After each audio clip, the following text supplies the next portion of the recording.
Keep evolving.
Hey everybody, welcome to a Transport Evolved live show. We haven't done one of these for a really long time, have we, Kate? It's been ages and ages. And ages and ages. And look, we've been busy with so much stuff. Kate, you've been really run off your feet with your day job. This isn't your day job. No, it is today. It is doing stuff today. I have been busy with Hemmer and the project, and I have been taking a little bit more time for myself, just with my mental health, just a little bit more space, doing more things. Self-care is not selfish. Self-care especially is in not times selfish. like this. It is. But we are doing a special fundraising live stream today. You may have seen the thumbnail for the video. And today is the Trans Day of Visibility. Yeah, I had to cancel my bank heist. It's very annoying. I appear not to be invisible. I guess I've run out of invisibility potions. They're very good. If you play Baldur's Gate 3, it's very, very interesting and very useful to have cloaks of invisibility and invisibility potions. And if you pick, I think it's a Dwagar as your chosen race, you can do all kinds of fun, cool things. But that's not what we're talking about today. We have got two fantastic guests lined up for our Trans Day of Visibility. Joining us today, we have Victoria Scott, who is a confirmed petrolhead, photographer and freelancer. You may have read some of her work. She's worked on The Drive, Jalopnik, Motor One, Road and Track, Insider, and most recently at the weekend, a post of hers popped up on Inside EVs, and the title of that was The Pragmatic and Moral Case to Sell Your Tesla. Welcome, Victoria. Thank you for having Vicky, me. even. We said we're going to call you Vicky today. Yes. So you are not too far away from us. You are currently freelancing and doing cool stuff in the world of transport. Yes, yeah. I more or less I've worked at a couple of different outlets full time in the past, and I currently just freelancing. I've written a book about like car culture and trans joy and fashion. I have a copy of it here called "We Deserve This." So yeah, I would say that like automotive culture and its overlap with trans life is pretty near and dear to me. And there's a joke somewhere about stick shifts that I'm not going to make. I think I've heard all of them at this point. I've been working this like 4 or 5 years. I'm pretty sure I've heard all of them. It's got to the point now where if I meet someone who identifies as trans femme, I go, "Can you drive a stick shift?" Invariably, the answer is yes. Yeah, I think being trans is like first and foremost, obviously, like, you know, self-expression, etc. But we all do really want to control the contraption. I have so many friends who, even if they aren't car people, they're into like trains or, you know, big complicated telephone switching machines or whatever. We all just like, we got to have the mechanical device. Anyway, thank you for having me. Also joining us, we have Victoria Foster from A4TE, which is a really important charity. And the reason we're having this show today, we're doing a fundraiser to get things off on the right foot. And Victoria, tell us a little bit about A4TE. Hello, everybody. I am calling in from the Vanilla Gorilla Cafe in Midtown Manhattan, New York. My name is Victoria Foster. I'm the annual fund officer at Advocates for Trans Equality, also known as A4TE. We are the United States' leading trans-led trans rights nonprofit. I'm incredibly excited to be here.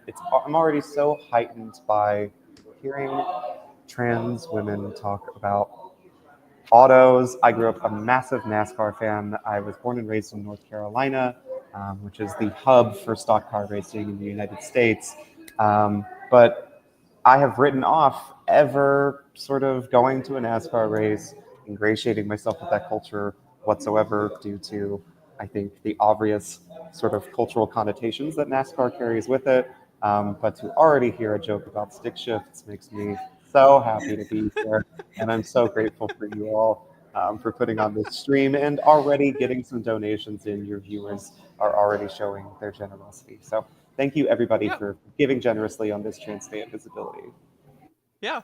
And look, it's been a really difficult time, and I'm going to try and fix the lower thirds here so that we don't cut off our two guests, Kate. But it's been a really difficult couple of years in just existing, right, in the US, and I don't necessarily want to out you and I as elders, but I guess we do now classify as trans elders. It's been a while. I while. kind of thought that after 25 years I could stop dealing with bullshit. Yeah, but apparently not. So, we met through a group in the UK that Kate used to run, and I used to run a support group. We both ran support groups in different spheres, and then they kind of ended up crossing over, and interacting with one another. Yeah. I mean, I ran a trans youth support group. I picked up from someone else who ran it, and I ran it. And this was 25 years ago when trans youth was, well, you're 20. And that's when that's about as youth as you get. To be fair, Mermaids was around. And we had, I think our cutoff was like 18 because we needed people to be adult. Yes, yes, so for that we legal were reasons. not, yeah. And yeah, and I think Mermaids was around. So I think, there were Yeah, kids yeah, who were coming out and getting treatment, but it was much rarer. yeah, And yeah. and then, things seemed to be getting better for a while. Well, I genuinely, and I'd love to know, Vicky and Victoria, how things are for you guys, but I know personally that I have existed. I have existed and I have been my authentic self for years. I have many friends who are in a similar position. I have trans masculine friends. I have trans femme friends. I have gender non-conforming and non-binary friends who have all been on their own personal authentic journeys for 20 plus years. And then suddenly, about 5 years ago, the metaphorical caca started to hit the fan, and people decided to target individuals and groups. And Victoria, I know that something that A4TE is really focused on is to try and counter a lot of that attack and that hate. Yeah, so we in the United States, we are able to both advocate politically on the Hill in Washington, D.C., and we're also a nonprofit that has educational programs, that has lawyers combating these negative laws in states across the country. We've got a very wide organization. And what I mean by that is that we've got people in so many different departments trying to do so many different things to rise to this moment. We've got state policy experts who are based in places like Ohio, and Utah, and Florida, and Alabama, some of these very, negative spaces for trans people in the United States. We've got federal policy people in Washington, D.C., who lobby our Democrats to try and do something effective for once. They happened to shoot down an anti-trans sports ban about 2 weeks ago. A lot of trans people were like, where did that come from? Like the Democrats actually standing up for trans rights. What in the world where did that come from? But that comes from organizations like A4TE using our relationships with these lawmakers to be like, hey, we fought for you on this measure and this measure years ago. We've been working on these contacts and these relationships for so long that when it came time for them to pay us back, we cash that in and we are able to defeat the anti-trans sports bill alongside of a lot of organizing that we do around the country. We enlist volunteers to reach out to their senators, to table for us at events, to help us change names. We have our name change project, which provides free legal name changes for low-income trans people in 5 different states of the United States. So we provide direct services such as the name change. We have an ID document center that helps people update their documents. We have a legal team that is processing those name changes legally, that is committing lawsuits. We're currently engaged in a lawsuit against Aetna, which is one of the largest private health insurers in the United States. Aetna does not cover facial feminization surgery as the medically necessary procedure that they are supposed to.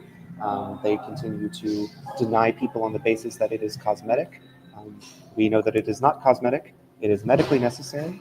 And as a result, we are hoping to fight and win against Aetna in that matter.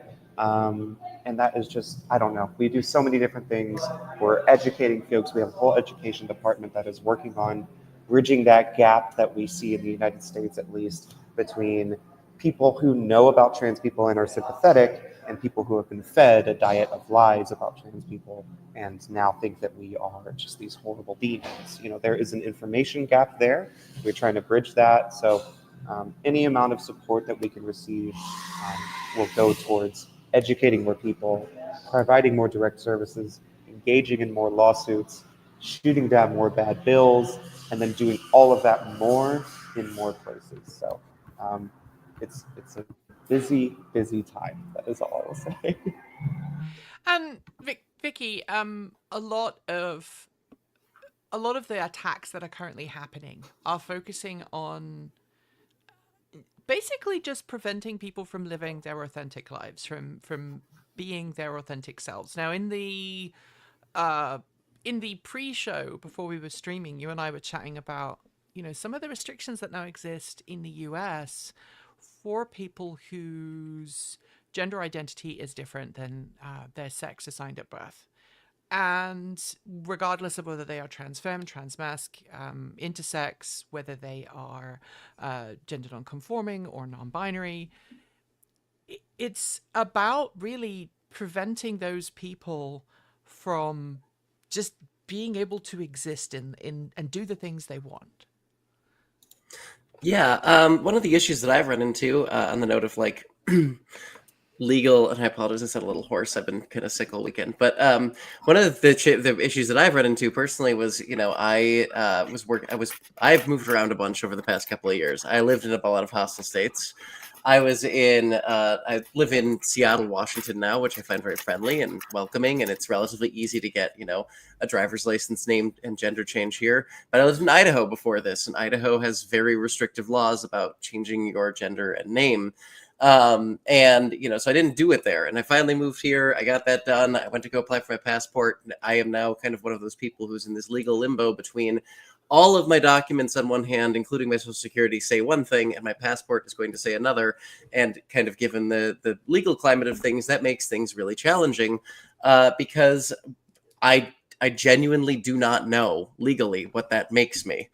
And this is, it's concerning in an era where the government is kind of weaponizing identity. They're talking about they're talking about potentially making it difficult for people without passports to vote. And if my passport doesn't match everything, I might be stripped of the right to vote. There are a lot of like really concerning legal angles for this, that, it's important that there are people advocating for us, which is why when you said that you were raising money for A4TE, I was like, yes, this like directly benefits me, not from just like a day-to-day living perspective, but also like it will allow me to like continue to have a career. I will still be able to like travel and fly to other countries and drive cars on first drives in other places, and also like not be terrified. I think the thing that's worth noting is that like when you live in a state like Idaho that has this like overwhelmingly combative attitude towards your existence, you get scared to leave the house. And so it is nice to know that there are people advocating for you. So yeah, I'm a very big fan of what A4TE does, and yeah, that's why I was very happy to join.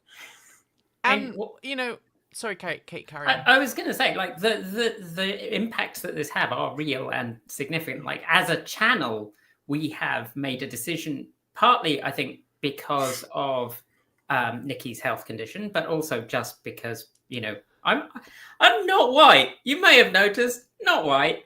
Get picked on when we go to certain states. Have more chats than I would like with the police in Texas.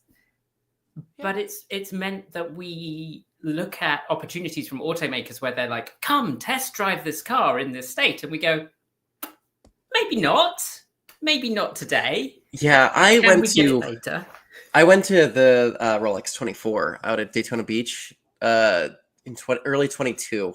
And it was right before they started getting, it was already bad, but it was right before it got real bad. And I was kind of bummed afterward because I was like, I'll probably never be able to come to this again. And I mean, I could still go. Obviously, trans people still live in Florida. It's crucial to not forget that. And they like still need support. But also it's very difficult for me to say like, yeah, I'll go on this fancy junket to a place that like categorically does not want me there. Especially for like the Rolex 24, because it is an amazing event. Oh my God. I adore IMSA. Anyway, I digress. I mean, this is a thing that this is a thing that we encounter every time. Now, Kate, let's talk about the moment. So Kate and I both decided, for those who don't know, and I talk about this quite a lot, we actually reiterate it regularly because people think that Kate and I are a couple. We are not a couple. If we were a couple, we'd both be on camera together, right? In the same room. No, we wouldn't, because we'd both be dead. Kill each other, yeah. So Kate and I are evil twins from different parents, as far as we're concerned. Kate's the evil one. Rude.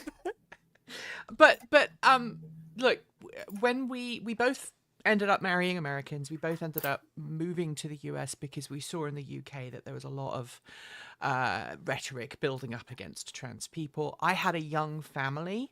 There is only one person in my family who identifies as anything other than what you might consider conventional. And let's just leave it at that for various reasons. And we left the UK and moved to America. We had family over here. We thought we'd have the support. We never thought the first election for President Trump would have happened, and then it did, and then we started to panic a little bit. I am in a very unenviable position, or enviable position, of having 3 passports, or I will soon. I'm Canadian, I'm British, and I'm American. Go figure. But there are lots of people who are not. But even though we both moved to the US and we both moved here, we still went to events for the first couple of years. Kate, you and I would go to events. The last event went to in the South. We used to drive to CES every year. We went down to Texas for fully charged. And both and we drove there. All of the times I've road tripped with Kate, I have never been pulled over by the police in the US unless I was with Kate. I've only ever been pulled over when Kate was driving. And then look, this makes it sound like I'm a terrible driver. I'm really not. I am rapid, but I do tend to stay within the speed limit. I always stay within the speed limit, obviously. Yes, always. Yeah. And it's just difficult, right? To turn around and tell a company, I'm sorry, I can't go to this place now because Texas, Florida are completely out of bounds. A lot of the middle states in the US are out of bounds. Every time I am invited to an event, I have to brain check and go, okay, is this going to be in California, Washington, or Oregon? And as Kate alluded to, I have a rare heart condition, which is under control with medication. It's a genetic condition. It's a number of people who've told me it's because I'm fat and I eat too much. No, it's a genetic heart condition. I've had it all my life. That could mean that I have a cardiac arrest suddenly. And so flying over places that are openly hostile to me in a country that now says it's okay not to treat people that you disagree with morally is a life-threatening situation for me. And trying to explain that to automotive press teams and stuff like that, it is exhausting. We've had a great question come through for Vicky from Jade. I loved your essay on Patreon about why you decided to quit your job and go freelance. Can you talk about the increasingly blurry line between influencer and clickbaity journalism? And I find this hilarious because while we were setting this up, I was chatting. I've known Victoria offline for a while. Although I don't think we've actually ever been in the same place at the same time, but we've talked enough. And it turned out that we did a video almost the same time that Vicky published a video talking about exactly the same thing. So take it away, Vicky. Yeah, I think the thing for me is it was...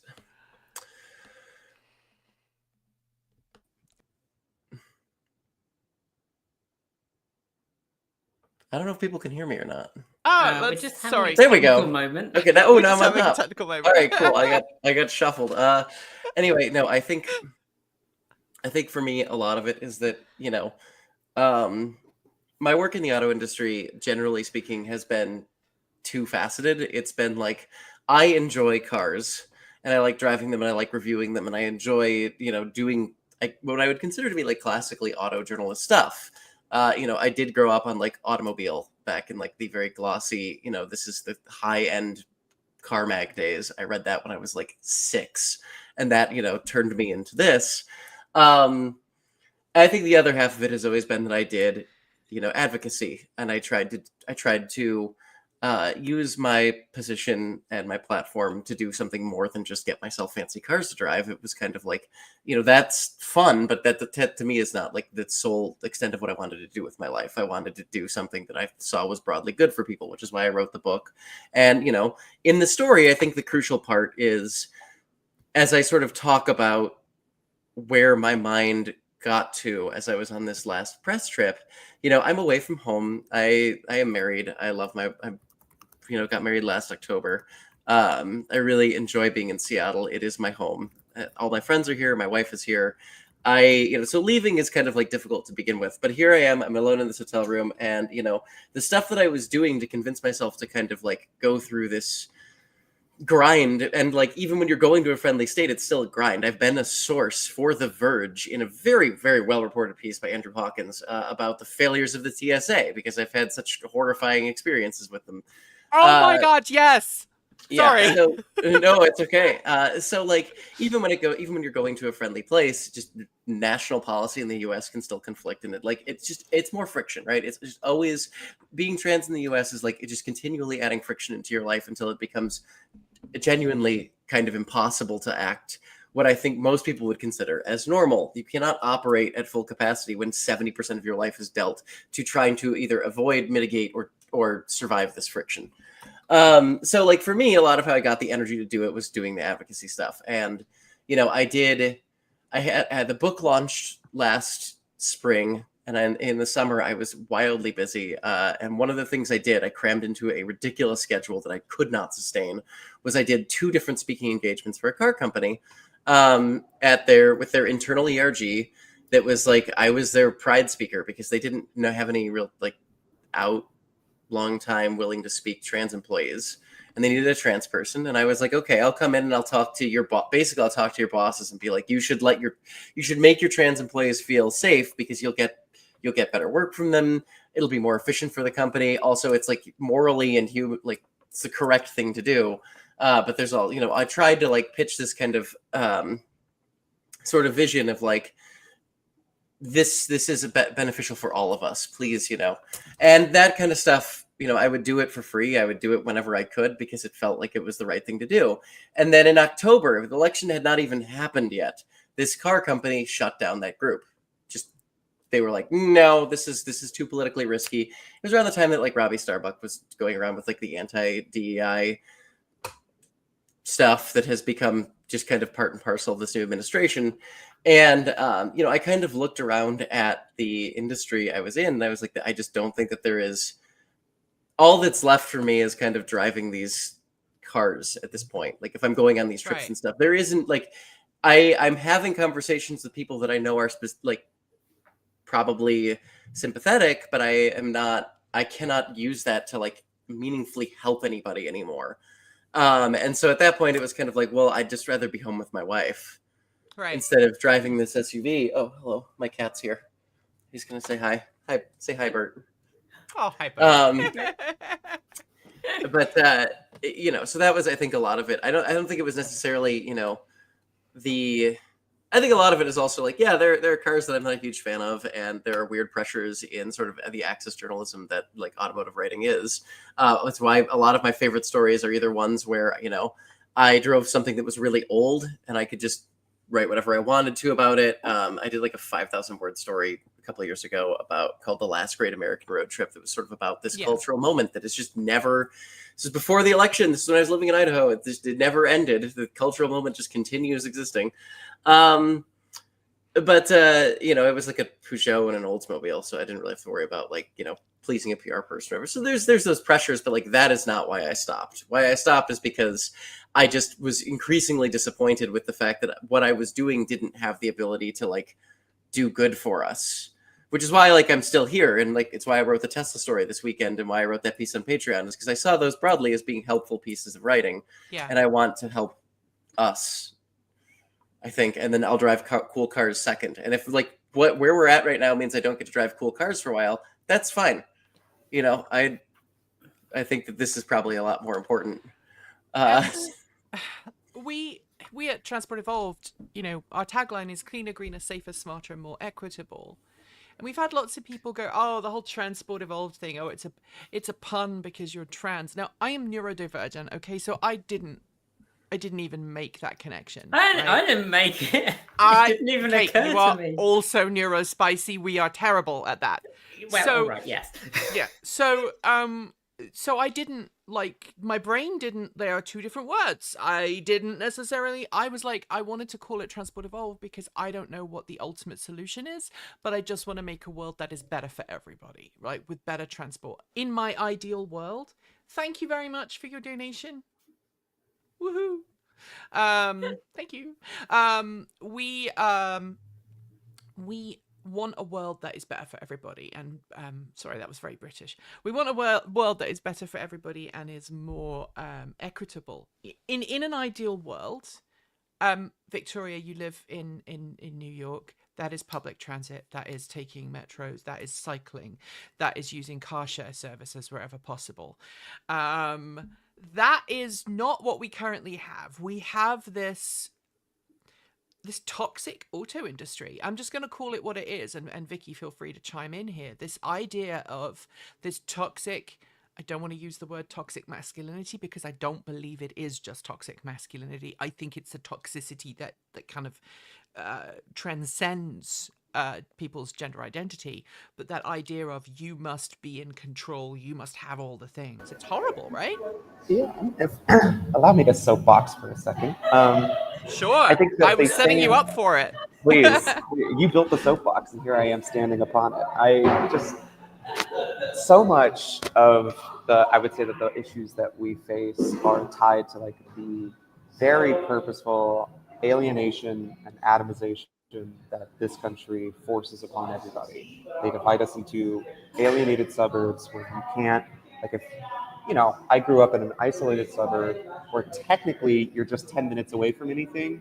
But if you're 15 years old and you don't have a car, you are completely isolated. You can't go anywhere. You can't see anybody. So you grow up extremely isolated. You grow up online. It has driven a lot of kids towards right-wing online influencer hate kind of culture. Thankfully for me, it just feels like it's a flip of the coin, because for me, I ended up getting into like just, I don't know, Reddit, trans, whatever kind of side of online living, but it just as easily could have gone a different direction, right? And so that all is, it's totally on purpose. It's bolstered by the auto industry. And so whenever we're so small and alone on our own, they know that we're easy to pick on. It's no accident that the richest people in the world and the world's most powerful empire have put their crosshairs on our small trans community. They feel like they can write us off and make us into scapegoats because they think that we're invisible, and they think that we don't really exist and nobody will notice if we're gone. And the message that I tell a lot of folks is, somberly, that is true on our own. We are too small. We are one of the most impoverished communities in the entire world. We're one of the most underemployed communities in the entire world. We have institutional issues such as what we've described with identity documents, with the way that we're treated in hospitals, by the police, in prisons, and in schools. On our own, we actually really can't mount that kind of resistance. So we need our allies to get involved. We need cis people to stand next to us and make it clear that they can't erase us, because they can't erase everybody. They can erase a small, tiny community that is largely invisible. But on this trans day of visibility, it's important that our cis allies are visible, standing next to us, and visibly fighting back against this effort to erase us. And Kate, a lot of the work that we've done at Transport Evolved focuses on that disparity, both in terms of community disparities, but also access to things. We've made videos about how traditionally disenfranchised communities are missing out on this transition to cleaner, greener, safer, smarter transport, are missing out on the abilities to build their own communities. And, throwing in, Vicky, I know now you live in a car-free existence in Seattle. I'm just going to hand it over to you two to wax lyrical a little bit. Oh, sure. A lot of it, I mean, it started because of poverty. I'm not going to lie. Like, I lived in Idaho for a while. I was freelancing. I didn't, I had to move out here. It was expensive. My car died. I got rid of it. I kind of went without for a while. I bought another one with my wife last fall, and then somebody stole it and destroyed it immediately. So I kind of, like, literally within 2 months of buying it. So I kind of was like, okay, I guess I'm just not having a car right now. You know, and I think the thing is, like, King County Metro is a really good bus system. It's, I think, the best bus first system probably in the US. Our train, we have a train line that's like pretty handy. I walk a lot, you know. So it's not like there are occasional instances in which I need to borrow a friend's car, but like largely I would say I get by pretty well without one. I think the thing is like in the instances in which I have driven in this city, it is not enjoyable. Like when I was getting press cars regularly, you know, as somebody who likes cars, I would have nice stuff that I liked. Like I remember I had like a Colorado ZR2 Bison, which is like my favorite truck. It is, it's a midsize, which, you know, in the midsize in America nowadays is pretty big, but it is awesome off-road. It has incredible suspension on it. It's like, from a technical perspective, I'm really into it. And I was like, okay, let's go to like the middle of nowhere. You know, I think it took probably 50 miles of driving before I got to anything that I would describe as like, oh, cool, like some dirt roads or like off-roading or whatever. And that was like our event. You know, we went hiking. We made like a whole weekend out of it. I got to use this truck. We got to see a bunch of pretty stuff and go hiking and whatever. But like at no point ever in having a press car have I ever used it to take a trip that was less than like 5 miles, unless I was specifically going to shoot photos of it.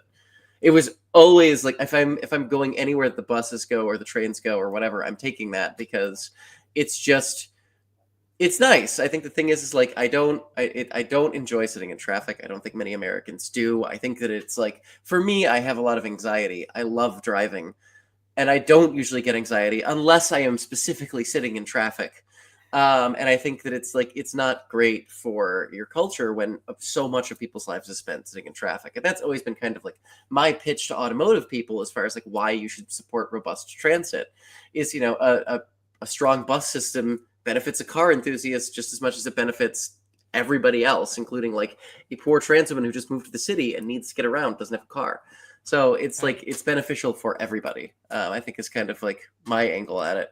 Also, buses are cool. Like, I think we need to keep this in mind. Especially if they're trolley buses. I have which we have tons of. Seattle is full of trolley buses, and they're awesome. They make me so happy when I go up there and see them. I'm like, oh, yeah. And I think have Vancouver is the Vancouver, BC is like the shining beacon on the hill for me for mass transit. Okay, sorry.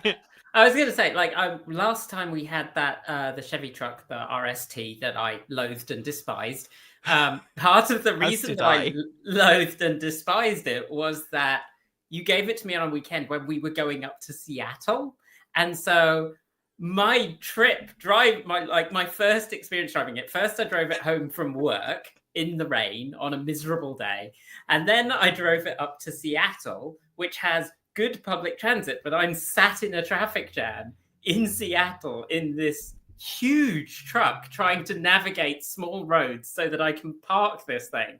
And yeah, it has four-wheel steering. You can drive it in the city, and you can navigate the city, but it's also the worst thing to be driving in a city. Why are you doing that?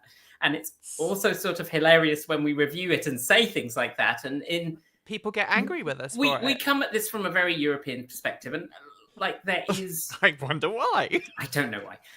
There are some really huge infrastructural issues to the US if you want to live without a car. Like in Seattle, you can do it. Yes, technically, in the city I live in, you can do it. Like the public transport is free and it is around. And I happen to live near enough to the city centre. There's a bus stop like less than 5 minutes from my house. It's like 2 minutes from my house. But for my wife, she works the other side of the city. Her drive to work in the morning is sub 15 minutes. Like you can do it in 10 on a good day. If she takes the bus, she has to go down to the bus station, wait, change, take another bus, wait, I think, change, and take another bus. It takes her an hour and a half. Mm-hmm. Like if I drop my car the 5 miles away at the service state for service, it takes me 45 minutes to an hour to get back. Yeah. And that, like, I can actually walk it almost as quickly as I can take the bus, because I have to walk to the bus and then the bus goes a long way round. And it's like, if you live in those communities and you are disenfranchised in any way, or if you just, your car breaks down, you have a car and it breaks down, life becomes incredibly difficult. And it becomes incredibly difficult on multiple levels because the US doesn't, as a whole, and I have to say as a whole because bits of it do, it doesn't have a robust public transit system. And a lot of the infrastructure is built around the car in a way that Europe really isn't. And there's also a real reluctance on the part of many people who live in the US to accept that that's a thing, and that maybe traveling not in a car is a thing that can be pleasant and useful and fun and enjoyable. Like, I like reading, and doing that in a bus, much easier than doing it in a car, also much safer than doing it when you're driving. Yes. Yeah, just to add on to that too, I think a lot of it is just in the US and in the US uniquely, from talking to some of my European friends, and you can correct me if I'm wrong, but like the US is very unusual in a lot of societies, and that it views public transit as kind of like an option of last resort versus like an option of first resort, or at least like equal resort to a car. For a large majority of trips. And obviously, like the US, I don't think the US is ever going to have, you know, a rail system or whatever that connects, you know, New York to Los Angeles, because of like the mass of the country, the giant mountain ranges in the middle. There are valid reasons to like use air travel or have cars for like rural areas, like in Idaho where I live. That was not a financially feasible place to have a bus system. You can't do that in a town with 3,000 people. I mean, it just, you do not get a frequency that's going to replace that kind of thing. And we do have a lot of smaller communities, but also like you go to Los Angeles, which they are getting better. I mean, the metro is improving things, but you know, LA even 5 years ago was like, when I was stuck there when my van broke, and it was just, I couldn't go places. There is no option. Like you could, I guess, theoretically try to get somewhere, but you know, if you'd have to leave basically as soon as the buses start running, and you'd have to hope to catch the last one 5 minutes after you arrived at your place, because it was just the frequencies were not good, and the transfers were bad, and it was slow, and the headways are awful. And you know, like, that was when I moved to Seattle. That was actually part of the reason I moved here, was because King County Metro was solid enough that I knew that if I couldn't afford a car for a while, the car I had at the time was admittedly very close to dying. So I was like, this seems possible. I knew I could still at least get by. And that was like a really huge determining factor for me. So, I mean, yeah, I think that like, you know, one of the stories I wanted to work on when I was at Motor One and never really quite got around to was like a story about like transit and sort of like how it interfaces with like automotive enthusiasts and stuff. And it's all basically just this, like, you know, also, I can't tell you how many friends I know who have just project cars here in Seattle because they don't need a regular car. You know, like when I lived in Houston or whatever, I always would have a reliable car and then my dumb car that was broken all the time that I loved. Because the dumb car that was broken all the time that I loved could not get me to work. But like here, you know, I've got a friend whose garage is only broken cars that he loves, and he has nothing reasonable or reliable, and he just walks and takes the bus places. And that's like a wonderful outcome for a car enthusiast. I have a wife who prevents me from being in that situation. Mercifully. Otherwise, I would have lots of. I have one project vehicle. I am allowed one project vehicle. I think you're in the same boat, Kate. Yeah, I'm not allowed another project vehicle until I finish my Morris Minor conversion. That is the deal. And also, the other part of that deal is that if I finish my Morris Minor conversion, we have to get rid of another car before I'm allowed to buy, say, the Chevy ramp side. Yeah. It seems unfair to me, but... What's going into the more... I'm sorry. That's probably off topic for this. No, it's totally not. Totally on topic. So, is it one of the, like, AC drop-in units? Or are you doing, like, a... It's a full DIY EV conversion using. So there are videos on the channel. Hey, folks, we make videos. Go watch our videos. But no. But there haven't been for a very long time because it turns out I have ADHD, and finishing projects is not something that I'm good at, but starting them I'm really good at. So Kate and I have owned Morris Minors collectively for years. Kate bought her current Morris Minor when she was 13. I'm just getting to that. Oh my God. And Rebecca came to the US with you when you moved. I left my 2 Morris Minors in the UK. Unfortunately, one of them ended up in a field, and one of them ended up being blown up by its next owner, unfortunately. Yeah, exactly. They tried to put a fancy radio system in a hot rod, and it didn't go according to plan. And I miss that hot rod every day. Nobody would drive it but me, not even Kate. That thing was a death trap. I wanted to convert my Morris Minor to electric in about 2004 and started the process, then realised I couldn't weld well enough to finish it. And then I passed that bug on to you, and Kate's like, no, I can actually do it. Yeah, I mean, in theory I can. Like, I have everything but the battery pack and the charger. But so yeah, I have a 1969 4-door deluxe Nikki. The 2 doors were far better, more rigidity. That's my story, and mine has the stainless steel trim, clearly the higher level model.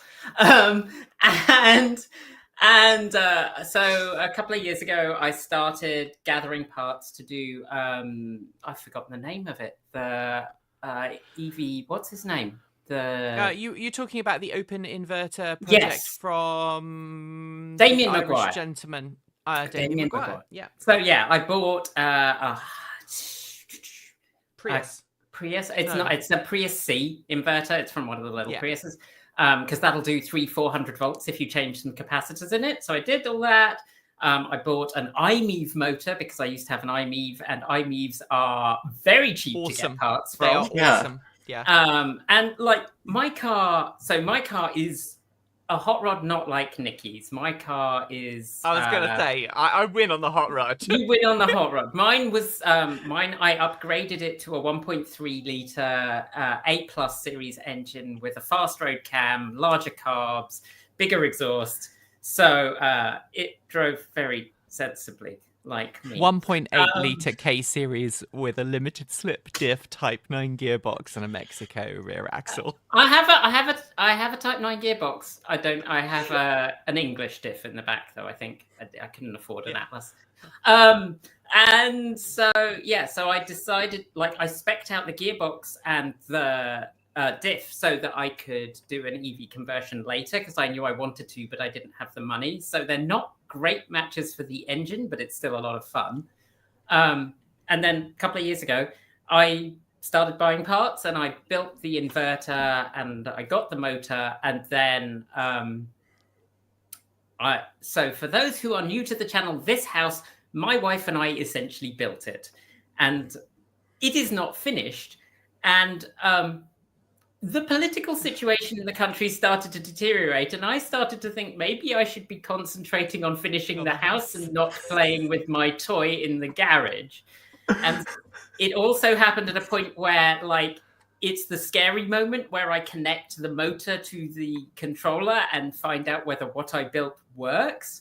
And that plus the house have meant that it's kind of sat in the garage, and also it's kind of lonely doing it by myself because Nikki's like 120 miles away, and I miss having Nikki around for playing with my car. We needed a rail line between the two of your houses. Yeah. But So we should rope Vicky in and have a garage day. yeah. Come play with my car. Well, I would say I'd take the Cascades down, but they decided to take that she's off. a lot closer to you. She is a lot closer to you without disclosing her location. Okay, yeah, but still, you can disclose my location. I have no OPSEC, and you can Google me. It tells you where you are. So I'm in Olympia. So I'm like, okay, yeah, south of you. I still need the Cascades to get down there, though, and they did decide that they can't run that train anymore. Which is I don't know if you saw that or not. Sorry, that's just other American transit infrastructure problems. If you don't ever buy rail cars, sometimes you have problems when your rail cars get really old. It turns out. Oh, that really makes me angry and sad. Yeah. I mean, it makes me angry and sad, but when I came here, I did the foolish European thing. The first time we were going to do like some Transport Evolved stuff, and I was like, "Oh, hey, I'll get the train to Portland. I'm going from the capital city to Portland. There will be trains." Yeah. No, I think it was I an did hour and that. a half late. Yeah, Chevy did a launch event once, and I did the same thing. I was like, they did a launch event up in Tacoma, I think that's where we left. And then we had to drive back to Portland, and it was a Chevy launch event. And I was like, I'll just take the train up. It took me 3 hours.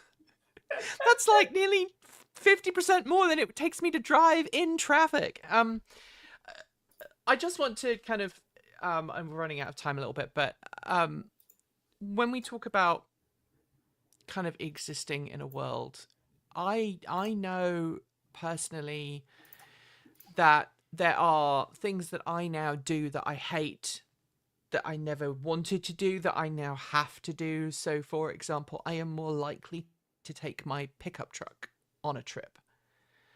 Yes, it's an electric pickup truck, right? But good example in point, my wife was off at a client in Washington State, and I got a last minute call for a medical appointment in Washington, in Seattle. And so I ended up taking her truck, my truck even, and took it up and had to park in Seattle and hated it. But the truck itself, this big, huge F-150 Lightning, is actually camouflage. And I'm like, I am finding that I am doing things that camouflage what I would otherwise maybe not want to do.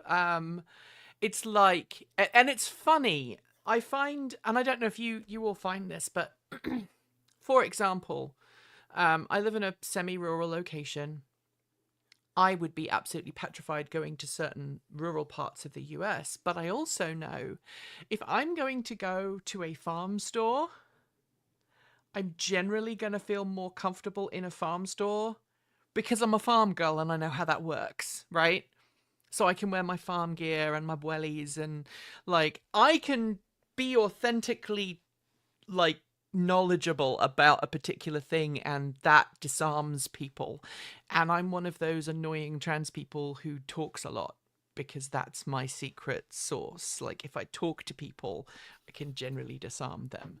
But I know that if I'm going through certain, like if I'm on the road, stopping and going to the restroom absolutely petrifies me to the point that I no longer actually drink when I'm doing road trips, which I know is bad for my health. But like, let's talk about our biggest, and I know Victoria is having some issues with her laptop, so she may have been just kicked off at that point. I know we've managed to talk for 53 minutes without mentioning a certain person. I think maybe it is time.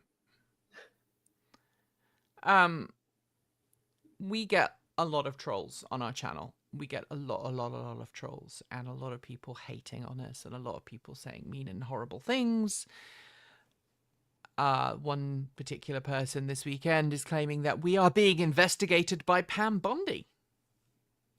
I should be so lucky. That we are living rent-free in this person's head.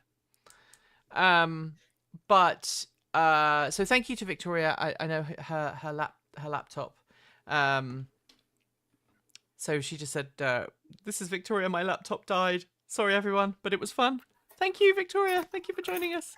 Donate to the link below. But what's up with Elon Musk? What?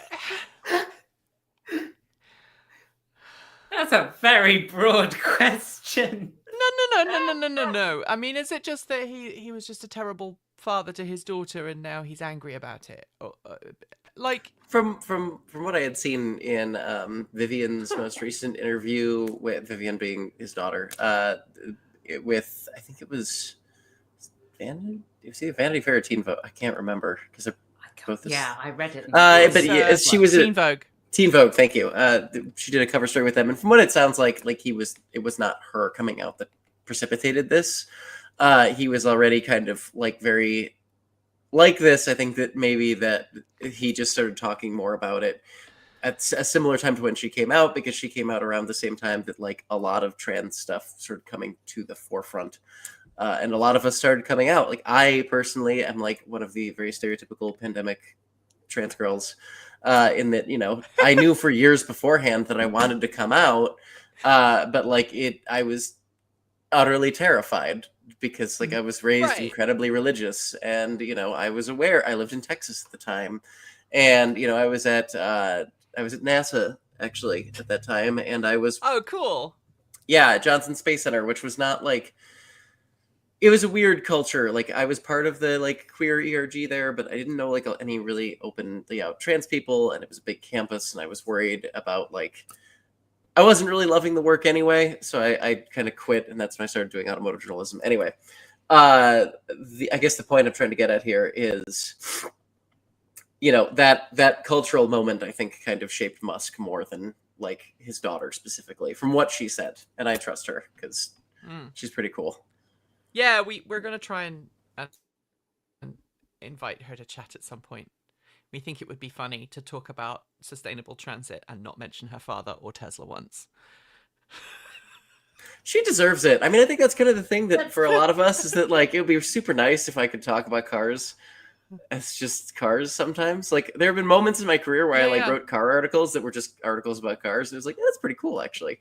It's funny because like the part of the reason we started being much more openly like, we're trans, we're queer, we're here, is because in our videos, like we never mentioned it really before. Like occasionally we'd say, oh, my wife, because we're both gay. And that was kind of the extent of it.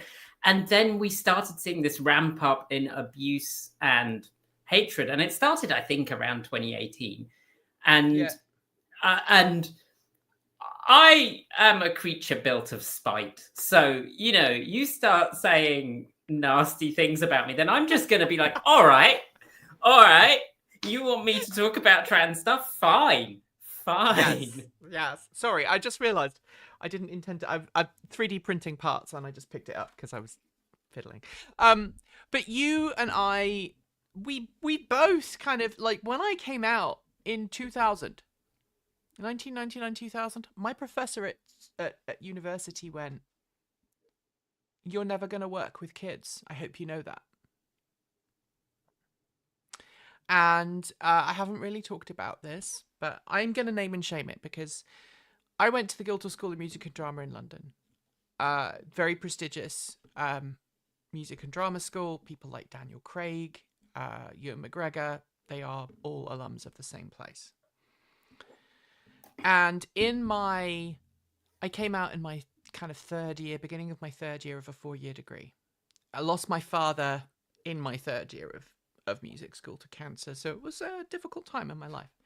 But when I came out, initially I was allowed to use the women's restroom, and then someone complained. And this is back before a lot of people had even dealt with the topic of transness, and so they made me use a restroom that was in the sub basement that was reserved for the stagehands for the drama programs, and there was no lock on the door, and it was horrible. I was often late for class.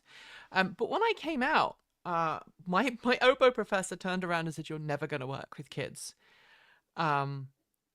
Previously, prior to coming out, I'd been told, "Yeah, you'll get onto the postgrad program, no problem." I never got on the postgrad program. They said I wasn't mature enough at that point. And so to spite my music professor, I got a job as a teacher. And I went full stealth. And I was a teacher for like 10 years before I turned my job as a musician and a music teacher into a hobby, and my hobby, which was cars, into my day job. And even then, you know, I think Kate and I have been more visible because we felt the need for people to realize that there's so much hate. And I think a lot of what Elon Musk ties into is that hate. But I think in his psyche, there's also an element of wanting to be popular, wanting to be validated. And so he tends to glob onto a lot of opinions, I think, that actually aren't his initially, and then he kind of absorbs them and they become his opinions. I first met Elon Musk in 2008. 2007, 2008. And he was definitely, you could tell that there was definitely the whole alpha male wannabe, you know, Silicon tech Valley. industry. dickish behavior. Yeah, tech bro stuff. Nikki is still not mature. Thanks, Mike. Good job. You said that with a smile. And so, you know, he had that vibe. But this is back before he had his hair plug, before he had his gender affirming surgery. Right? And when he was still connected with I can't remember the name of his wife, the British Tallulah Riley. That's when he was still with Tallulah. And back then I kind of got a few keep him at arm's length vibes, but he was kind enough. When I met him again at the Tesla factory, I actually asked him about supercapacitors, and he engaged and had a normal conversation with me about supercapacitors. Now, at that point, I believe I was out as a trans individual. I was like, not, I didn't hide it. You know, if someone asked, I was like, yeah, I'm trans. He didn't treat me any differently, but I know that by the time we got to 2014, 2015, 2016, he was starting to really kind of that them versus us mentality. And if you are nasty about me or my products, then I hate you. Or if you ask me a question that is not right, I hate you. And I think a lot of people who watch the channel famously know that in 2016, I was the journalist he accused of killing people when I asked a question about insurance indemnity for autopilot. And I've never been invited back since. And I often wonder, like, was I one of those first trans people that he grokked onto and went, oh, I don't like that person, therefore I don't like trans people. I mean, there's a whole bunch of us. I don't want to out other trans journalists, but there's a lot of us. I can think of probably about 6 or 7 of us that come to mind right now who cover the automotive / tech beat. And so I'm curious as to what their experiences are, because I think some of them have had a different experience. I don't know if you've had the displeasure or pleasure of meeting the man, No. Vicky? No, I started doing this in 2021, so it was well after like PR department, right? All that kind of stuff. I Kate, I don't want to. Did you have something you wanted to add first, or No. No. Okay, cool. The thing is like I've moved past the point where I have attempted to guess like what his intentions are, or like what his inner world is, because his outer world is one that is not compatible with like us as human beings. Right. And that's really all that seems to matter to me. I will say I've written a couple of pieces. Notably, I did a piece for Motor One at the beginning of this year. It was one of my last feature pieces for them. Hopefully I'll have more in the future soon. I'm still going to freelance with them and everything. But it was basically, you know, talking about the Cybertruck as sort of a cultural object rather than just a vehicle. And one of the things that I have found about Musk is that like he's continually and perennially presented himself as sort of a fix for problems, and he tends to get a lot of government funding. And I think that that's kind of the one universal trait that you can kind of use to tie together all the rest of the stuff is like, you know, I don't know if he necessarily has the world's most coherent ideology top to bottom, or if it's, you know, how we would describe himself at different points in his life. But I will say, like, the Fremont plant got built with DOE money, and Starlink exists because of DOE Department of Defense money. And you know, when I was working at NASA, like the SpaceX was like, I was working on software to make it more accessible to private partners. One of whom was very big, was getting a lot of NASA, like government funding, was SpaceX. Like that's been his positioning for a long time. And one of the things that I argued about kind of like this election was, you know, obviously the stock, I think things have gone differently than he anticipated, but he spent a lot of money on the election, and his net worth was higher than it had ever been the day after Donald Trump won. And it is a very specific kind of like understanding of like, okay, the system works like this. I can probably take advantage of it in these ways. I don't know if he's actually consciously doing this. I can't. Obviously, like, it's not worth trying to figure out what is going on internally inside his mind and what his intentions are. I think most of the time, I think you can just look at kind of the sum total of his actions and say, wow, that's an interesting pattern of behavior. And that's kind of where I'm at with him. Yeah. I think that's a great way of summing it up. We've got a couple of questions. Okay. I want to come in with something that Jade said, and then Alex. Alex actually asked the question first, but what Jade said fits in really nicely. There are some days when I would really appreciate the fact that I'm trans to be the least remarkable thing about my life. Feels pretty impossible these days. And Jade, I feel that.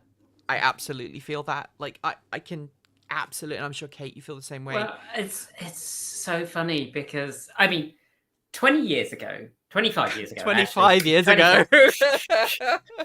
Someone, I just want to point out, someone ID'd me buying a bottle of cider at the weekend. Reset the counter on that.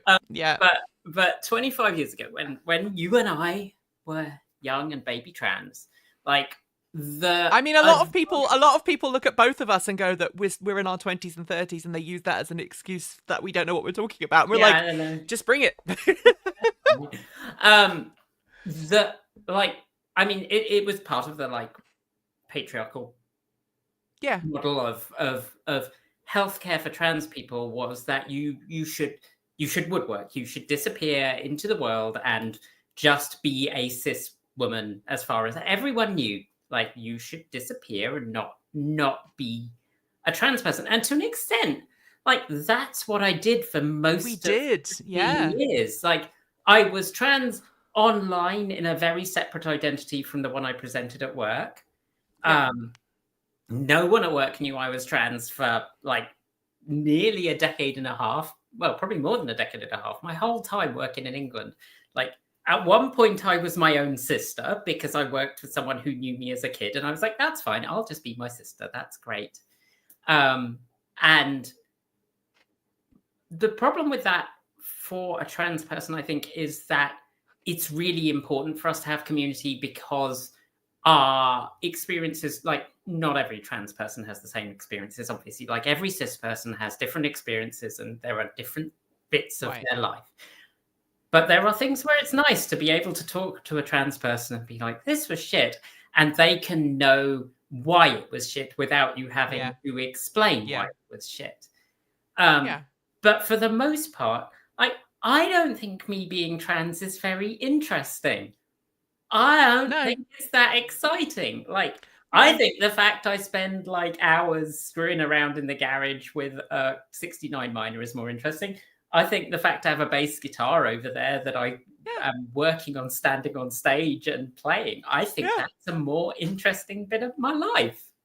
I genuinely think, I genuinely feel the same way. And I think a lot of people who watch our channel accuse us of like shoving things down people's throats. And you go, well, okay, I have probably mentioned other aspects of my life more than that, and you don't have an issue with that. So I talk about my garden ad nauseum. I talk about tech and computer stuff ad nauseum. I talk about my freaking alter egos who are not in the office right now. No, they're both hidden away. I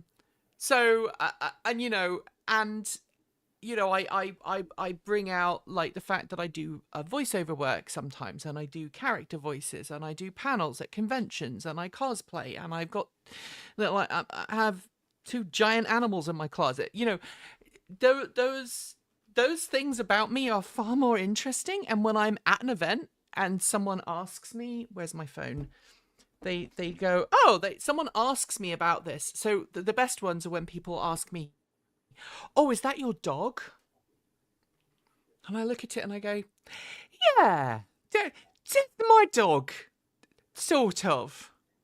They go, oh, that's cute. I go, yeah, you should meet her. And then invariably the conversation turns to the fact that I just slowly disclose that the giant dog is actually me, and I have a giant dog, and I talk about, and I put on, as soon as I put on her character voice, everybody is like, oh, that's cool, that's cute, that's fun, right? And suddenly they've forgotten that I might be trans or whatever. They're more interested in the very silly person who does the silly voice from time to time, yes. And suddenly people are like, oh, that's more cool. Like, people don't ask you at the store, I'm sorry, what's in your pants? They don't ask you at, and yet when it comes to societal permissions, there are things that are said and done to a lot of trans people who are just trying to live their life authentically that are downright offensive. I once had a doctor, while giving me a physical exam, turn to me and go, well, if I didn't know, I would never have known.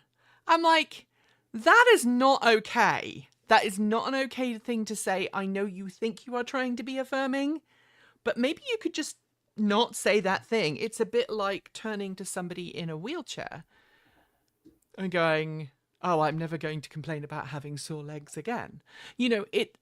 It's not okay. You have to have this conversation about authenticity and allow people to live their authentic lives in a way that is specific to them. And authenticity is different. Vicky's version of authenticity, Kate's version of authenticity, my version of authenticity, Victoria's version of authenticity is so different to each other and to everybody else. And if we had a trans mask or a non-binary or a gender non-conforming person or an intersex person on this panel, their experiences would be different. There would be shared parts of the experience. So a lot of trans people will bond over some of the horrible shit that we have to deal with. But there will be parts of transition, whether social or non, that are shared. And then there will be experiences that just aren't shared.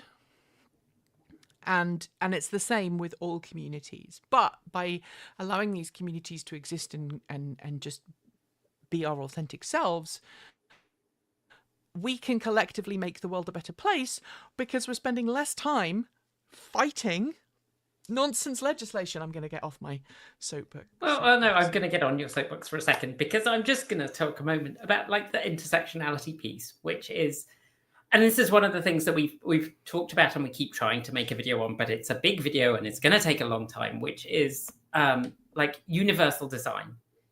Like, the world is a better place when it is accessible for everyone. Yes.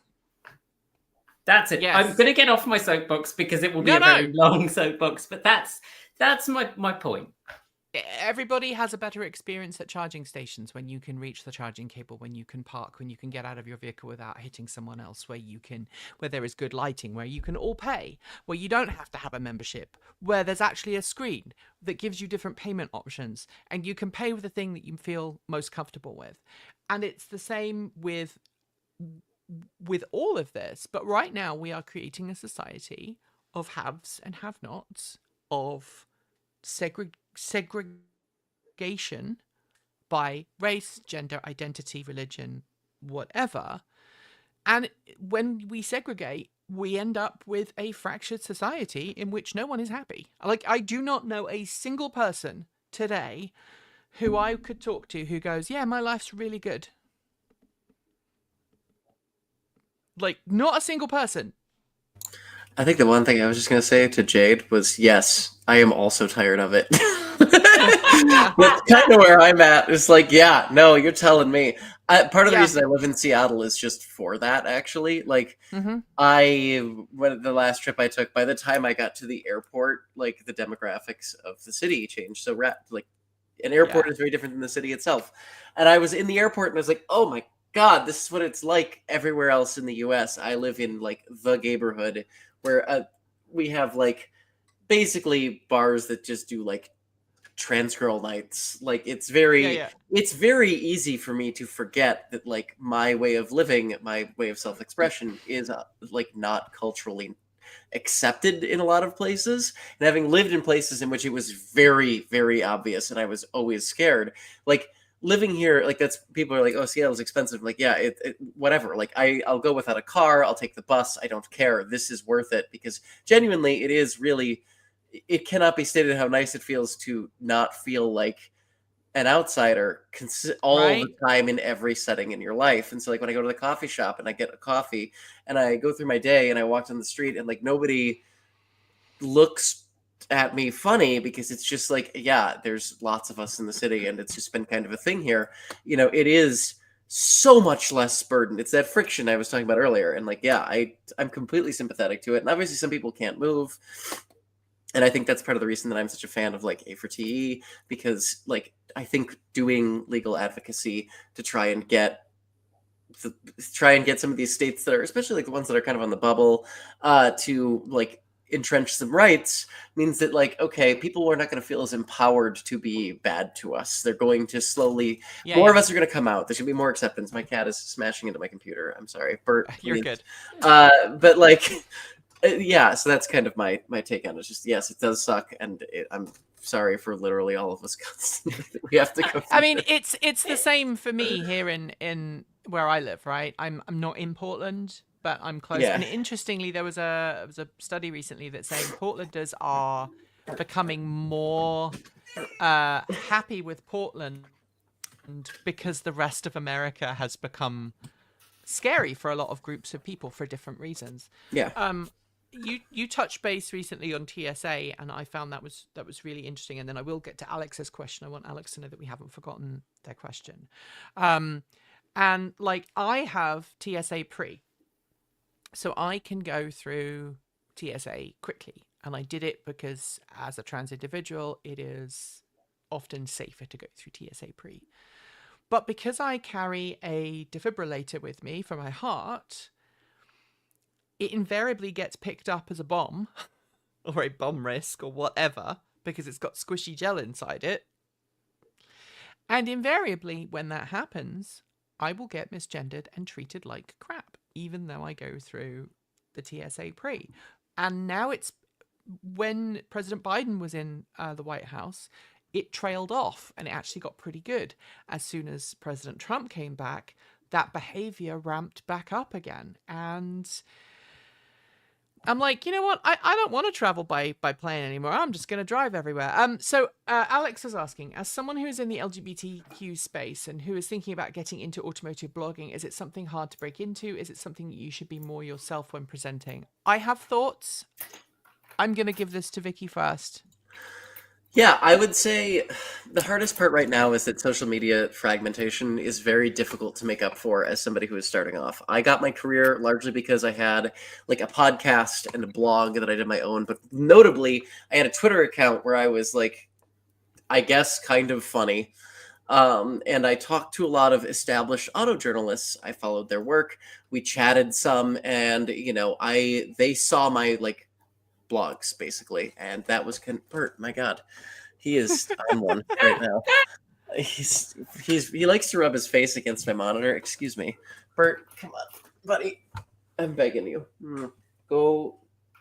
There we go. Okay.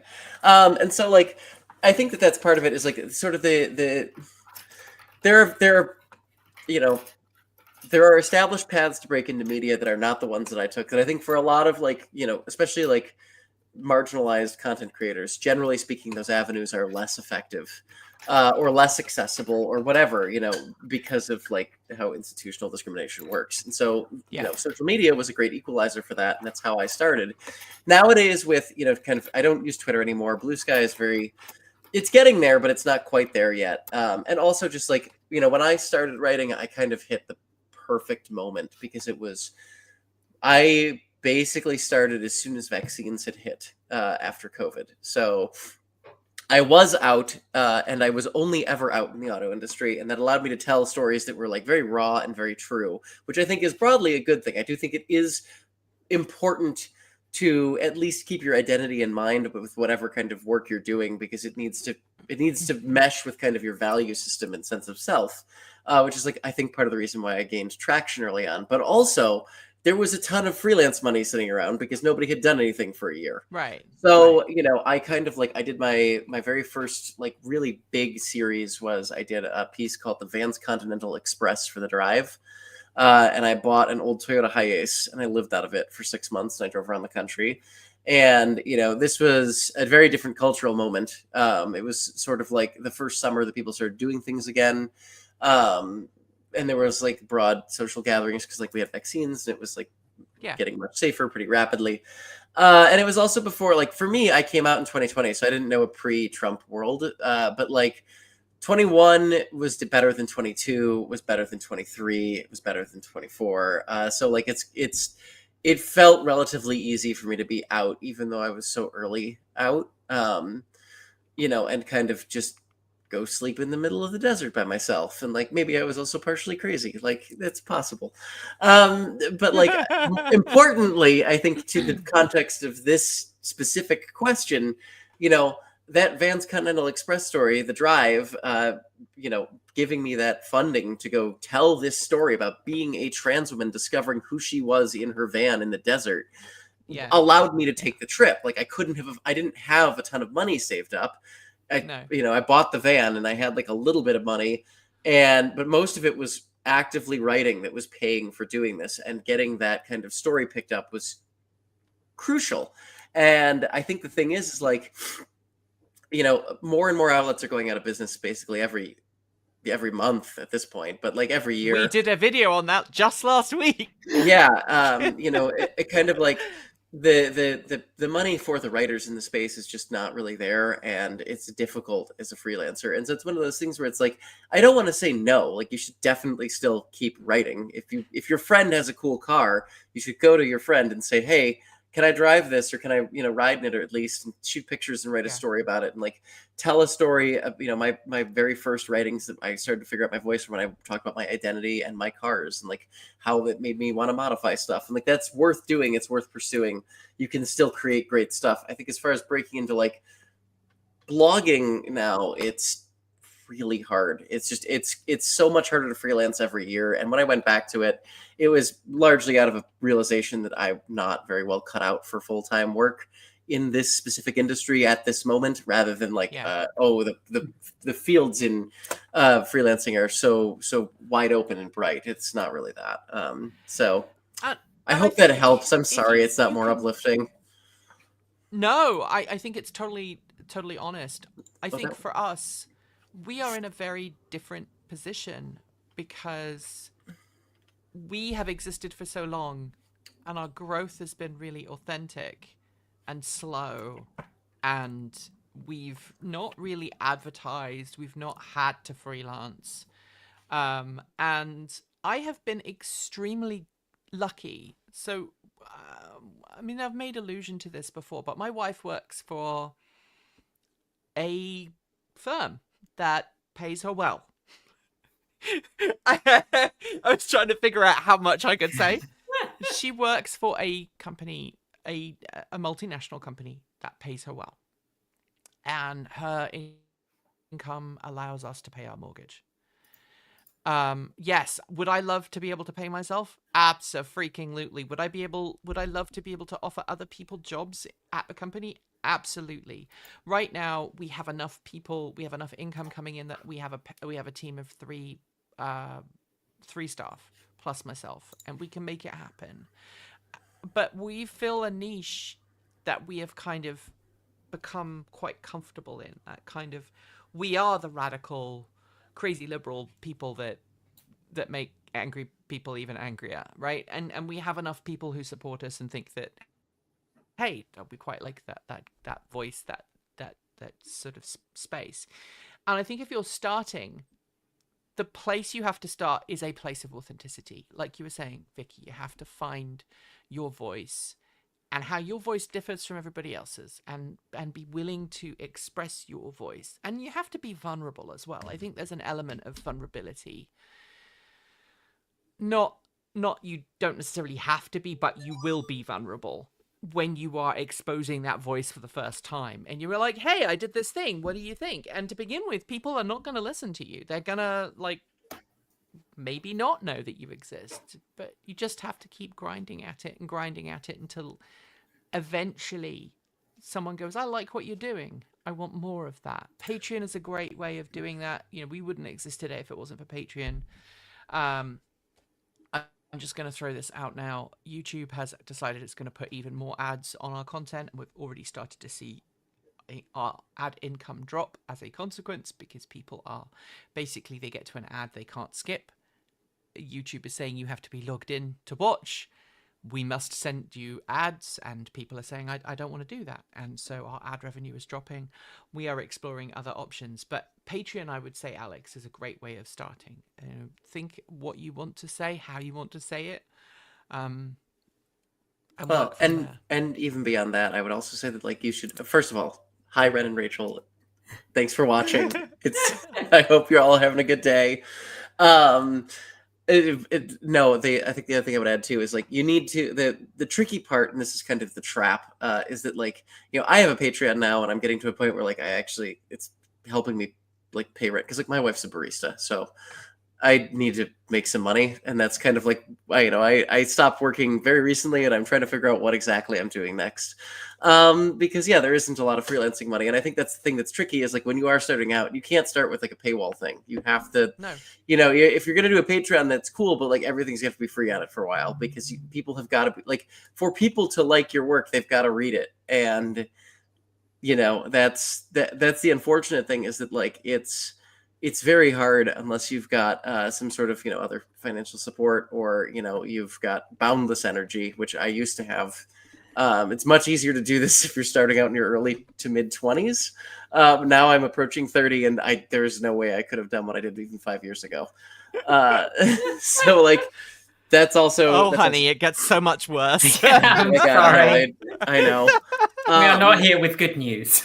Yeah, but, like, I think that's the thing, is that, not only do you need to read, but you have to do it for free for a long time, which kind of sucks, unless you can find somebody willing to pay for it. And again, that's just the thing that I'm running into a lot is, I want to do a lot of cultural commentary, which means I need to move into kind of a different genre of outlet. I've written for a lot of automotive outlets, and I still like doing it. Like, the Inside EVs piece was really enjoyable for me to write, but I want to move into stuff that's a little bit more broadly about U.S. culture, and I'm breaking in from ground zero again, and it's very difficult, because it's just, there isn't money. There's no... No, there isn't. The other thing I would add, sorry, Kate, the other thing I would add is, don't rely on any particular network or platform. If you are serious about setting up your own stuff, write an old school blog, like install WordPress on something, or something that is free and open source, and don't rely on platforms, because especially if you are queer, we've moved all of our stuff to internal hosting, because there's a real reason that we want to be, we want to make sure that we can continue to exist. If for some reason, some company ran by some overbearing CEO decides that they don't like what we're doing and want to write us out. The other thing, though, is Cory Doctorow's business model is a great one to follow. Kate, were you going to mention that? I was actually just going to say, the other thing that makes it, I think, much more difficult to break in at this point is a thing that wasn't around really when we started, which is influencers. And a lot of people present themselves as being authentic voices when they are, in fact, influencers who are being paid to promote a particular product or a particular, like, viewpoint. And that is, like, they have a lot of backing and a lot of money behind them. And as someone, like, as we do independent journalism, it is very hard to get heard over the noise of that kind of content. So finding ways to present yourself and promote yourself which don't end up compromising who you are gets increasingly difficult. And we pride ourselves on being the obnoxious people who say when we don't like a car, like, and that has very much limited our ability to access certain spaces. Like, automakers don't tend to invite us to launches because we might not like it, and we will say so.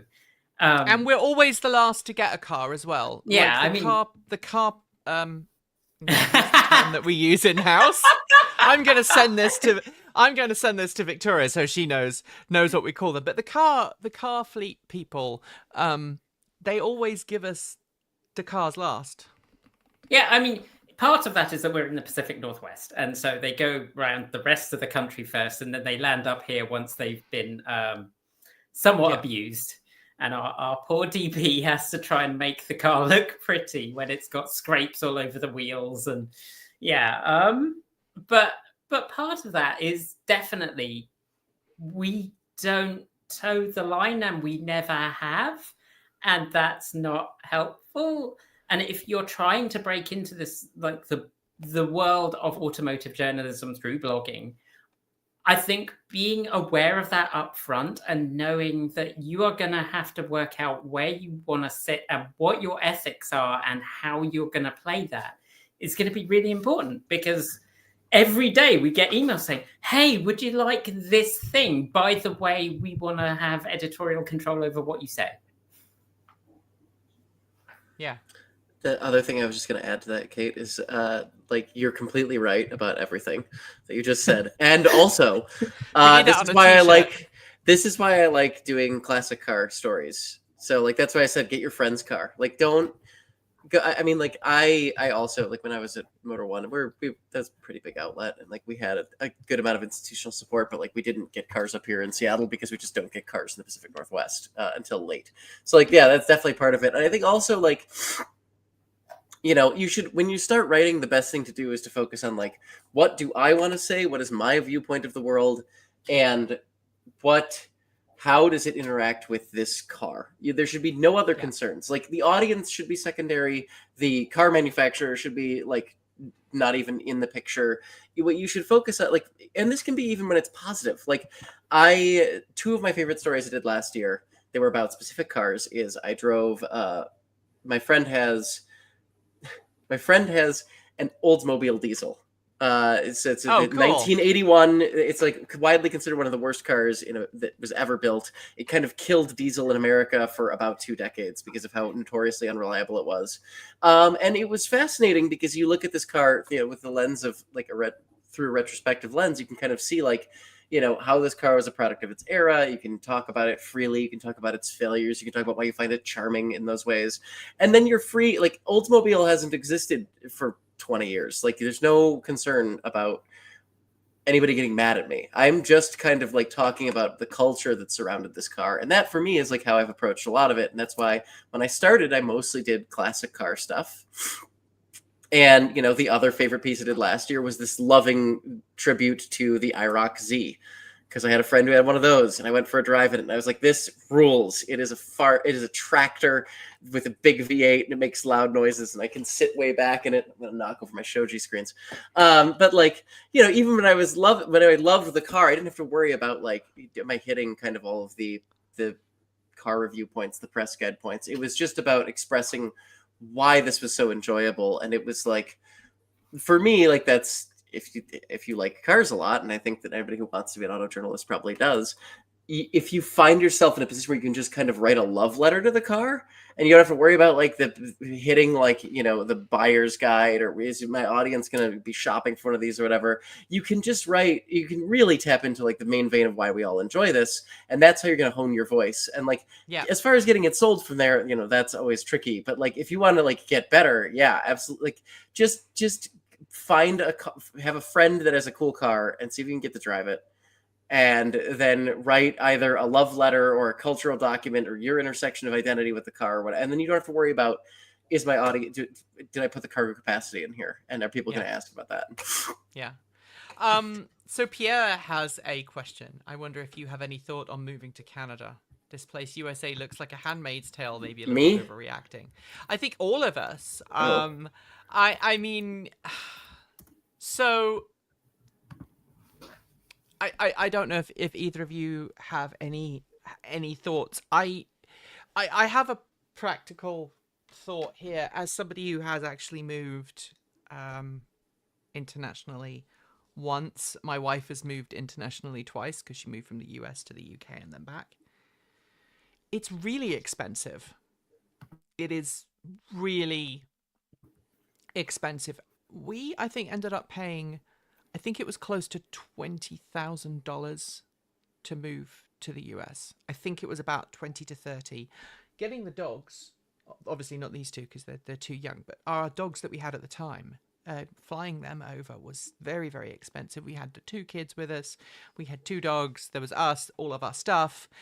It's prohibitively expensive. And for many minority groups, it's impossibly expensive.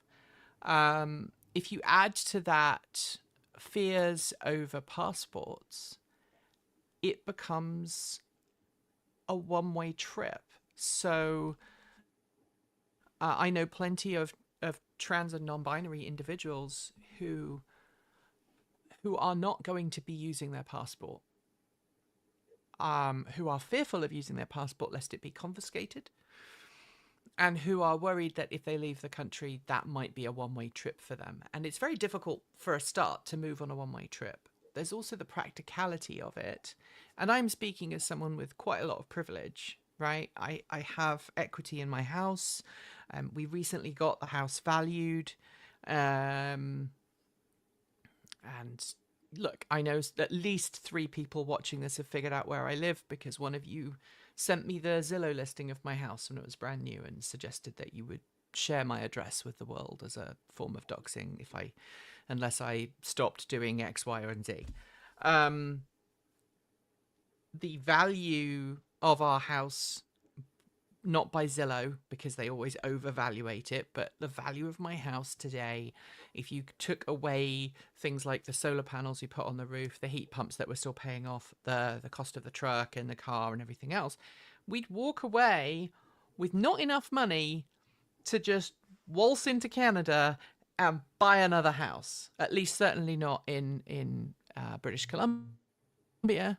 We could probably do it in Newfie. We could probably go to Manitoba or one of the other provinces that are less populous, or less heavily populated. And yeah, but that would then mean my wife would be able to get a job, and she would need to have a job in order for us to do all of this. And if you move from the US to Canada, you can't just cross over the border and go, "Hi, I'm American, let me in." You have to be a citizen, or you have to have a work permit, or you have to be married to a citizen. Now, I'm lucky. As I alluded to earlier, I am a Canadian citizen. My mum is Canadian, so therefore I am Canadian by birth through her citizenship. I have just got the piece of paper to prove it. I will be able to move to Canada and go, "Hi, I'm Canadian, let me in." But for my wife to move to Canada, I would have to sign a piece of paper saying that I can support her for 6 months without her working in order to move her to Canada. And that is prohibitively expensive. Kate, you have an option. I have an option because I'm a registered nurse. That I am not going to pretend that the idea of moving to Canada has not been discussed in our household more than once, given what's going on in this house. But as I mentioned, our house is not finished, so there are barriers in that sense. And, as a nurse, I can go there and I can work, and maybe we could afford somewhere to live in Vancouver, but it's not going to be easy. But I think one of the things that's really important to address is, trans people, queer people have always existed, and we have always been everywhere. I know. We've been in these places, we've been in places for the whole of time. The thing about trying to get rid of trans and queer people, it doesn't work because we keep appearing. We just get born and there are more of us.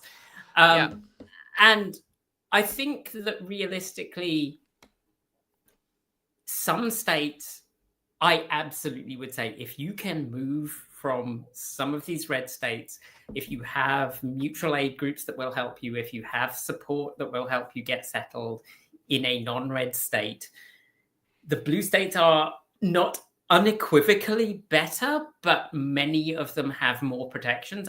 I like Washington because it has actually got trans protections in law, and our AG is very willing to fight for them. And Oregon is the same. I mean, we have fewer protections. We don't have as many people living there, but we have the same setup. But and I can look at Canada and I can say, well, yes, their constitution actually does protect people for gender identity reasons. So, it's much harder for such pervasive anti-trans legislation that A4TE is really trying to fight against. It's much harder for that to take hold in the same way.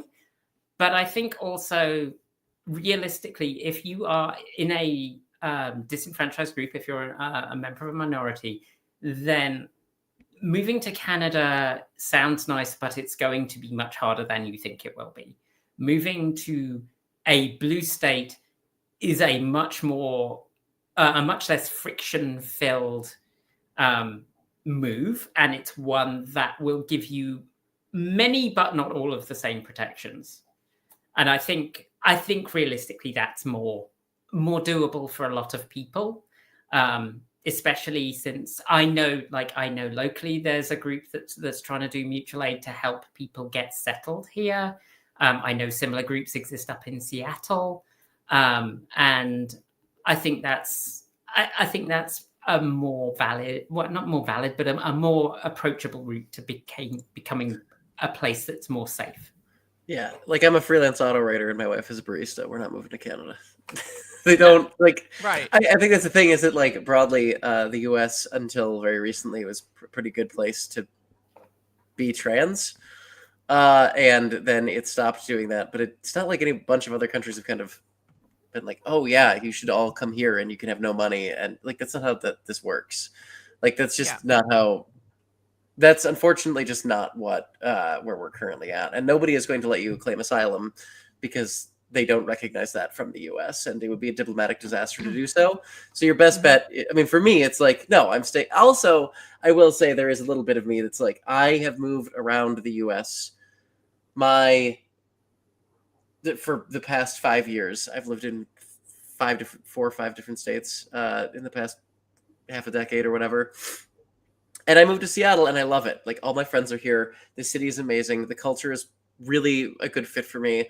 I enjoy the fact that it's got transit and there's still a car show down the road from me. Like it has everything that I enjoy and I like it and it's my home. And you can, if you don't want me here, you have to physically pick me up and throw me into the Puget Sound. I am not leaving. And I think that's also part of it for me is it's like, no, like you're the ones who suck. I'm not changing. And that's, I think a lot of places I've made kind of pragmatic decisions. Like I wasn't going to make Reno, Nevada better, and I wasn't going to like improve the political situation in Salmon, Idaho. But like here, I don't think broadly people want us gone. So like, no. I think that there is like a even if you can't leave, I think there is a pretty good case to be made that if you can get to a place that's maybe at least has some people that are not trans who are allied with you, because I think that is crucial. You do need to have cis people working with you because there are just not enough of us. There was an app and I've forgotten the name of it, and I'm hoping either of you can remember. There is an app that is designed to allow people of the opposite belief system and ideological spectrum. It's designed for ultra conservative types. It's an app that is available that allows you to look up other businesses that are like basically Republican, heavily Republican, and all of the things that stands for in the world of MAGA. It's basically a MAGA finder, opening my app and getting a list of Tesla dealerships. Right. It's a MAGA finder app that allows people who support the current administration to find places that they will want to patronize, right? But if you log in using a VPN or like an anonymizer, something like the Tor browser, being able to use that to find the places that you won't want to go is also very useful. I know my local feed store here in Portland, and some of you know it because I've met at least 2 of you there. The feed store that I go to in Portland, it's queer friendly. It's run by a wonderful woman. I know that there are trans-identified folks who live there, work there even. They are very open and friendly. Same for the place I get my coffee beans from. Same for the place that I go occasionally for a treat. So you identify businesses and places that are safe, your life suddenly becomes a lot happier. And it makes it very difficult to just up sticks and move. And like I say, I have privilege. I have 1/3 of an acre here. I'm in the middle of, not nowhere, but I am in an area where I feel reasonably safe. My neighbors have not said, anything horrible or nasty to me. There's somebody about a mile up the road that had a Make America Great Again flag that has surprisingly disappeared in the last 3 months. I don't know why. But everything's going so well. So You're telling me that people don't want to be like, yeah, I love that guy who's getting rid of your grandmother's Social Security. Yeah, exactly. It's weird. Weird. And so, I think I am lucky. I am privileged, and moving to Canada for me is a last resort. Yes, as soon so I didn't actually get my certificate of citizenship until the day of the election, until after the election, and then I was like, maybe I really should, and I did. And my cousin happens to be an immigration lawyer in Canada, so I was like, hey, can we do this? And we were able to do it. But it's my last resort. It's my, pack up the truck, we're leaving moment. And do I think we're going to get to that point? Maybe. But at the same point, there are many people that I'm seeing again and again and again who are standing up to the kind of nonsense that we're hearing. Yeah. Donate. Also, I just have to add, I said before, I'm a creature built of spite. We built this house. We have no intention of living in it until we die, but we built this house, and I'm damned if I'm going to sell it because of a bigot. Did you build it on rock and roll though? Yes, probably. Actually, mainly on indie, if I'm honest. Yeah. Mostly listening to Lauren Laverne. Yes, awesome. This stream has gone on far, far longer. We should address Chris's question. Alex's question. We did address Alex's question. Did we? Yes, Was it was the one about getting into journalism. Oh yes, we did. Sorry. Okay, if there are any other follow-ups to that, I'm more than happy to answer. Yeah. If you've got any quick questions, now's your moment. To finish, we have a fancy lower third for us. You can follow us on Blue Sky or Mastodon. Vicky, where are you? I'm on Blue Sky. I got rid of all my other social media because I was tired of reading bullshit all the time. But I'm victoriascott.bsky.social. And if you have questions about auto journalism or whatever, I've had a lot of people just kind of cold reach out to me, and I try to help all of them. I probably missed some because I'm utterly horrible at keeping up with things. But I assure you, I will try. And now is a good time for me to mention that I'm going to be speaking at an event in wine country. I think it's probably the best. I'm going to be down in Napa Valley speaking at a wine event coming up soon. About what? No, I'm not speaking about wine. I don't drink a lot of wine. I'm going to be speaking about EVs at a vineyard event, which is weird, and we'll be speaking about it. I will put some more details out nearer the time. I need to book a hotel and stuff. But I'm going to be going down at the end of this month, and that means that we're going to have a week off on 10. What are we up to? Silly projects, folks. So this is my silly project right now. This is a screen mount for my Vectrex. I'm trying to build a nav bar that goes through the windscreen mounts so that it goes up so I can put a nav bar on. We may or may not be working. We've got a partnership coming up, a sponsored partnership. It'd be an affiliate thing for a motorbike product that may or may not need a nav bar. Let's just leave it at that. What are you up to, Kate? Mostly I'm still trying to finish fixing my bass guitar. Once I've done that, and my garage What's wrong with it? Oh, I bought it and it was horribly damaged. So, I mean, it was playable, but horribly damaged. So it's been rewired with new pickups. Actually, no, with the old pickups, but new wires, and then new tone, volume control and all that. But I also have to fix the thing that I can't remember, the nut at the end. I know, trans person fixing nuts. What are we going to do? You fixed that a long time ago. I know. Oh, hey! I know this is totally NSFW and it might get us banned, but it's April 1st tomorrow. Yay! Congratulations. For those who don't know, April 1st is the day on which I stood in a shower and whistled the Monty Python song about "Isn't it awfully nice to have her?" And I was like, no, it's not. And I'm dealing with that right now. 2003, That's all right. I think, 2004. I sang that like the first day I was properly awake afterwards, really loudly in my hospital room because I thought it was hilarious. Anyway, yeah, What's your favorite bass intro? What's your favorite bass intro? Quick question from Mike. My favorite bass intro. I don't really have a favorite bass intro because I'm not good enough. The thing that I've learned that I'm reasonably competent at is the bass line from "These Boots Are Made for Walking." I had to sing it. That's great. Which is one of the songs. Boom, boom, boom, boom, boom. I would do it right now, but the guitar is over there. And what am I learning? There's a song that I'm learning right now. Oh, Chic, Good Times. I'm learning that right now. If you live in the Olympia area and you see Farthing Pig performing anywhere, please don't come because it will be me and I'll be terrified.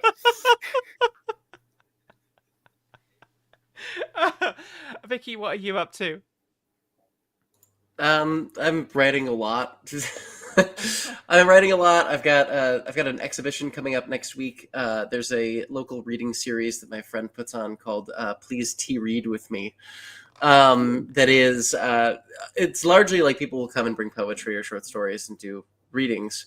But this one is going to be a special event. We've got 2 musicians playing, and I have my first photo exhibition. So I've been working on that. Wow. It'll be on April 5th. I have just posted about it on My Blue Sky recently. So if you're in Seattle and wanted to check it out, I'll have a decent number of pictures there. I'll probably be selling some prints too.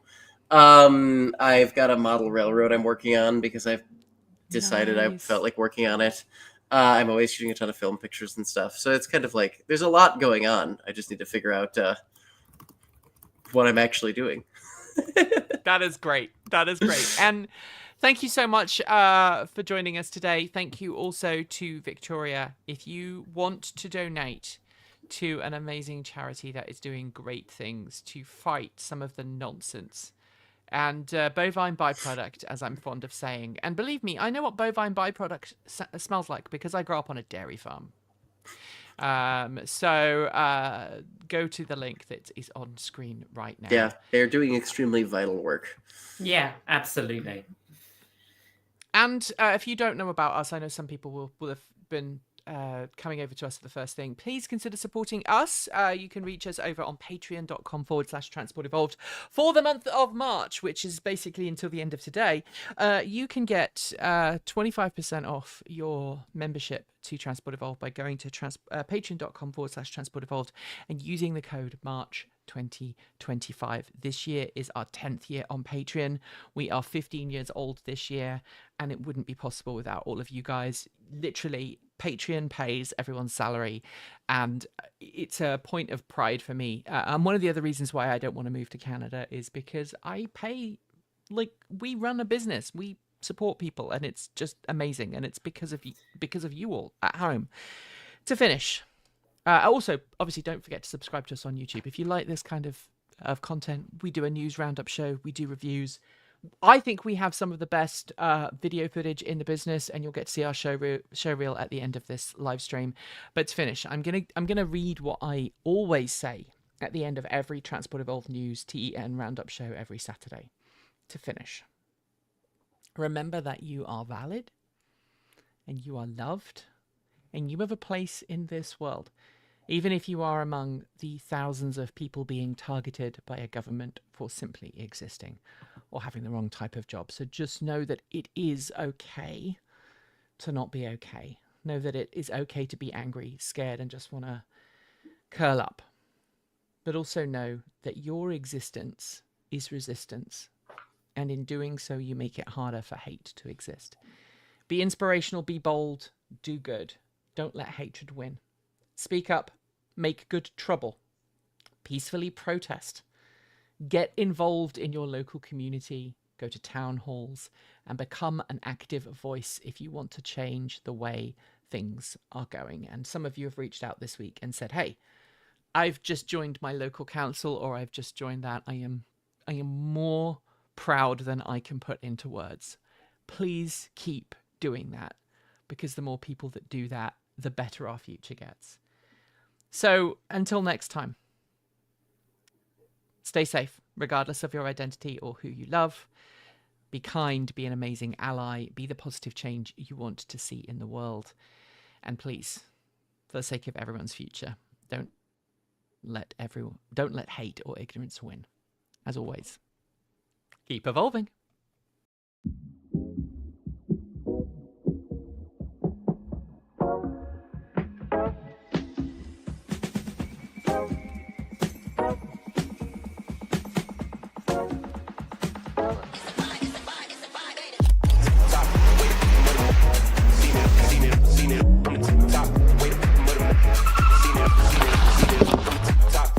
Finding where it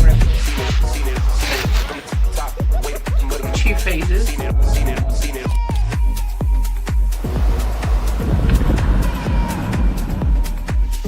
it up.